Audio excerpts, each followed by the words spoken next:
snowstorm ahead. It's going to be a long, slow drive.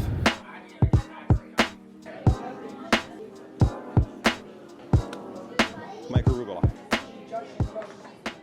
Good morning and welcome back or welcome to the channel. My name is Gianluca, the Romano chef. I am an Italian private chef living in Toronto, and I'm gonna show you what a private dinner looks like. Tomorrow we have a dinner for 12 guests. It's gonna be a 5-course dinner. We are now in my kitchen, in my home. Most of the prep is always done here at home. Just like in restaurants, there has to be a part of everything that you're eating that is usually prepared by the day shift or the night shift, depending obviously on if you're having lunch or dinner in the restaurant. Little things like soups, marinades, sauces, things like that are always made in advance, and then they're just put together, heated up, and executed just before service. So the same exact thing happens when you do a private dinner. So I have an event for 12 tomorrow and then another one for 10 on Sunday. Now I'm just in the midst of the preparation for tomorrow's event. So it's gonna be a 5-course dinner.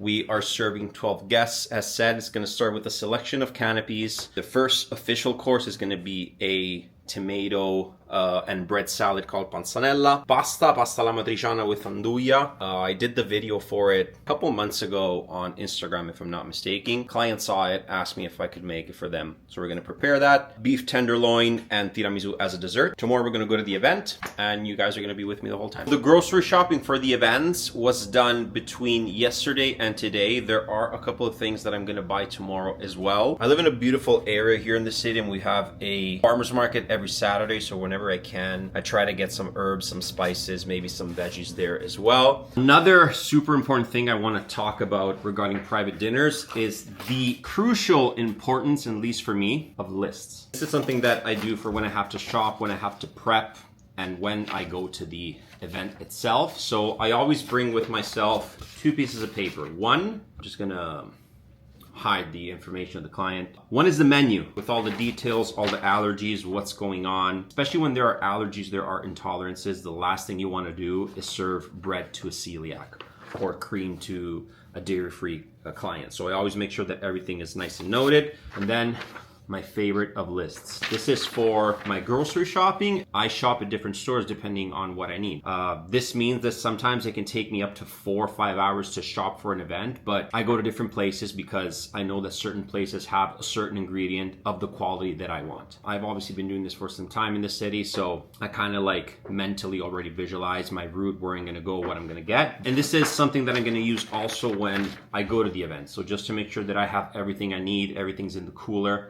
Last thing you want to do is forget a crucial ingredient at home. And then I have my to-do list over here. Make sure everything's done. I'm going to do a lot of the prep right now. Not going to show you everything, maybe just a couple of things. And then I'm going to take you with me to the event.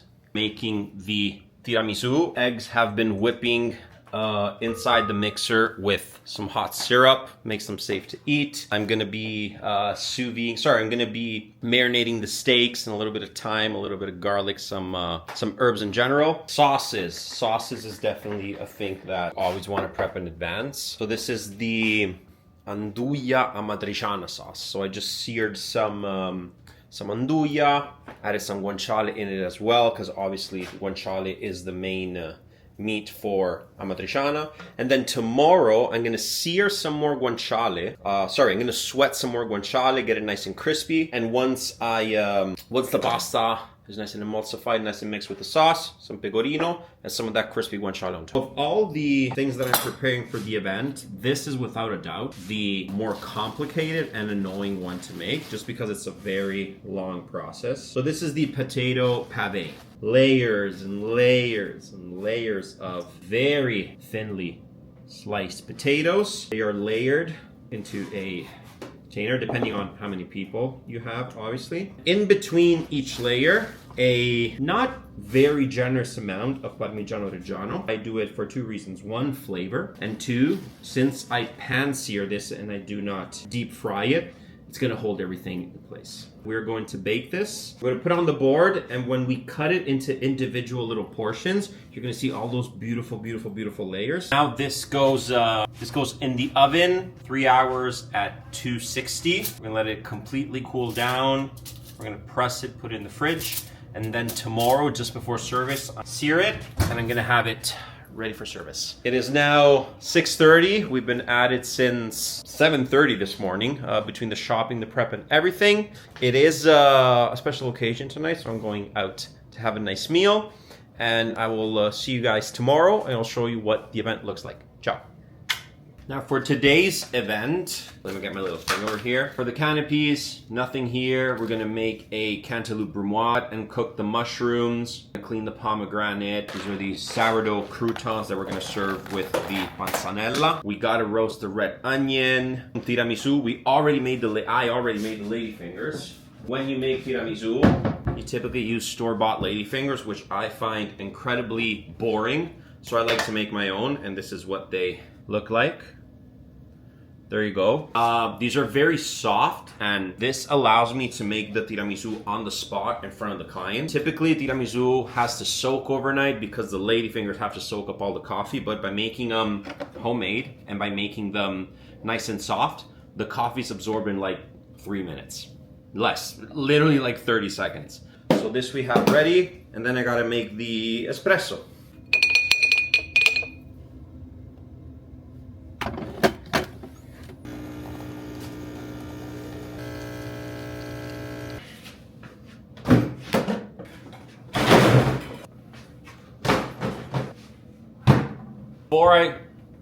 Before I leave, even though I already checked it twice, and check my list again. Can never be too safe. I remember this one time I go to do this dinner, I was 2 hours away, and I forgot to bring, what was it, like butter or something like that? And I realized it on the spot, and the nearest grocery store was like half hour away. So I had to send my staff half hour going there, half hour coming back, and I lost them for an hour pretty much. So better to check 3-4 times, make sure that everything's there, rather than getting to the client's place and not having a main ingredient. There's a snowstorm ahead.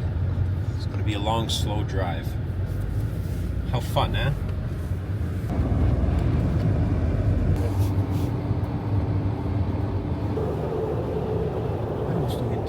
It's actually nice. It's not that cold. Andre, we made it. We made it. Alive. One piece. It's nice walking in here because I realized I already cooked in this house once for, I believe, the client's son. It was a bachelor party. We got to the place. We're gonna unpack everything and just set everything ready for service. So lining up our pots, the pots, the sous vide, and everything we need to execute the actual dinner. And yeah, let's get at it.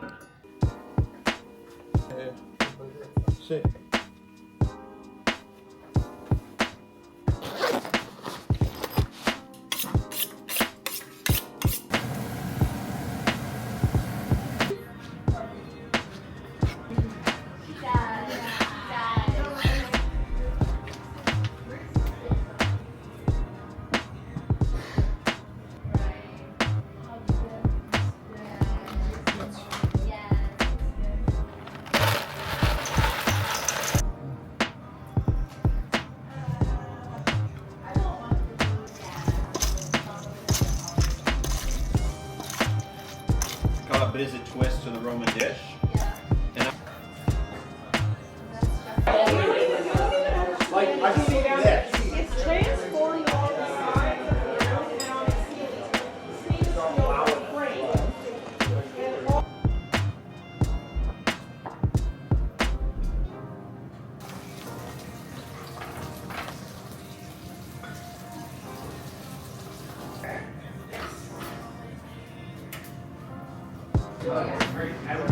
Scusami.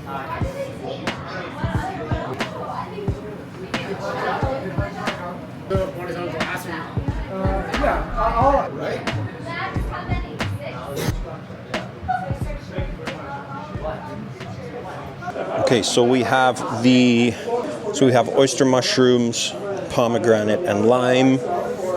Then we have a little bit of mascarpone at the bottom, speck, cantaloupe, and basil. And then the other one is always a little bit of mascarpone, prosciutto di Parma, dehydrated fig, balsamic reduction, and micro arugula. we serve the canapés. The panzanella has been marinating for an hour right now, so we know that, so we don't have to do anything else to it. The water's boiling for the pasta. The sauce is already made. I got the guanciale nice and crispy. While the guests are enjoying the canapés, we're gonna plate the panzanella, and then we're gonna move on from there. Plating the panzanella right now. So panzanella is a tomato and bread salad, originally from the region of Tuscany. Something that I make just because this is something that my grandmother used to make for me every day, fresh out of kindergarten and elementary school. So I kind of brought my little twist to this Tuscan classic. We got the cherry tomatoes, sourdough croutons, golden berry. There is some roasted red onion, lots of basil, olive oil, salt, pepper, like literally every Italian dish. Now we're going to top it with some nice stracciatella. If you don't know what stracciatella is, it's the inside of the burrata, and a little bit basil oil on top.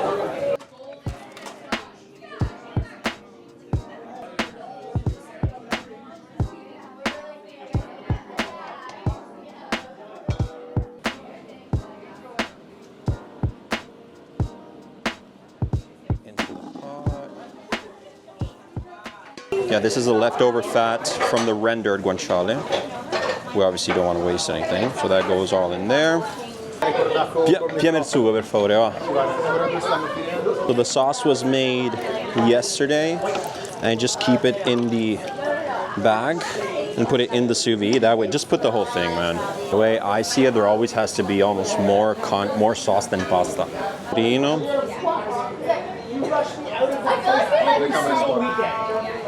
That's what's going to give it the traditional Amatriciana flavor, along with obviously all the sauce.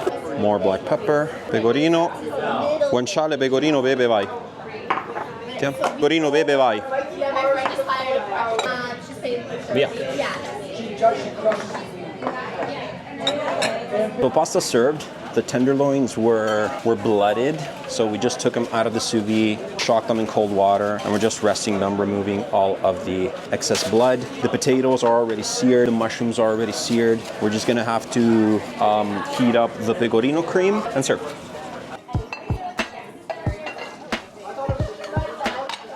Here in the steaks, while the guests finish eating the pasta, some beautiful 5-ounce Canadian Angus AAA tenderloin.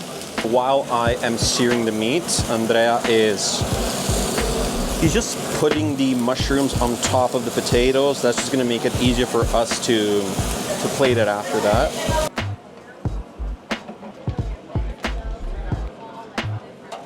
Troppo fiero adesso.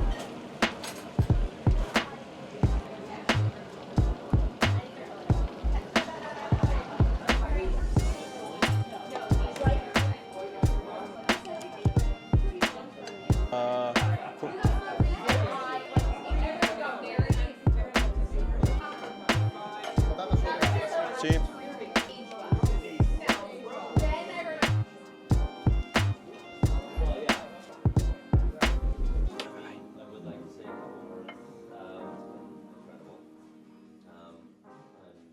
We serve the tenderloin. We're gonna start cleaning up, and in the meantime, I'm gonna plate the tiramisu. We're gonna plate that, serve it, e se ne andiamo a casa. Sounds like a plan.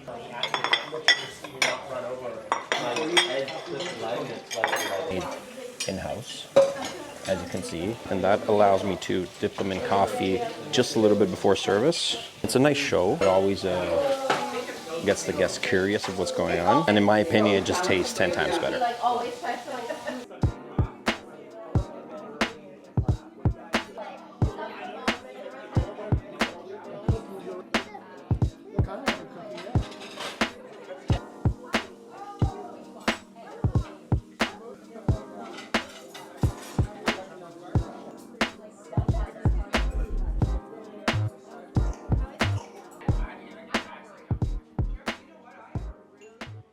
What's left to do now is just clean the kitchen. Andrea's already taken care of the stove.